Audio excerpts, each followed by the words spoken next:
السلام علیکم سامعین، 27 ذی القعدہ اور 17 جون ہیں۔ خبر کا عنوان ہے درگاہ کو نوٹس دینے کے بعد تشدد بھڑک گیا، جھگڑا ہو گیا۔ معاملہ صوبہ گجرات کا ہے۔ خبر تھوڑی تفصیل سے سنیے۔ صوبہ گجرات کے جوناگڑھ علاقے میں درگاہ کو نوٹس دینے کے معاملے میں ہوئے جھگڑے میں ایک شہری کی موت ہو گئی ہے اور 4 پولیس والے زخمی ہوئے ہیں۔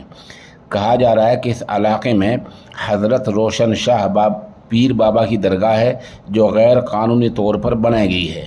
وائرل ویڈیو میں دیکھا گیا ہے کہ کافی لوگ پتھراؤ کر رہے ہیں۔ پولیس نے بھیڑ کو قابو کرنے کے لیے آنسو گیس کے گولے چھوڑے ہیں۔ یہ واقعہ اس وقت پیش آیا جب جوناگڑھ کارپوریشن کے اہلکار درگاہ کے باہر نوٹس لگانے پہنچے اور کہنے لگے کہ درگاہ غیر قانونی طور پر بنائی گئی ہے۔ نوٹس میں ثبوت پیش کرنے کے لیے 5 دن کا وقت دیا گیا ہے اور لکھا گیا ہے کہ ثبوت نہ لانے پر درگاہ کو گرا دیا جائے گا۔ گاڑیوں میں توڑ پھوڑ کی بھی خبر ہے۔ اس معاملے میں 174 لوگوں کو حراست میں لیا گیا ہے۔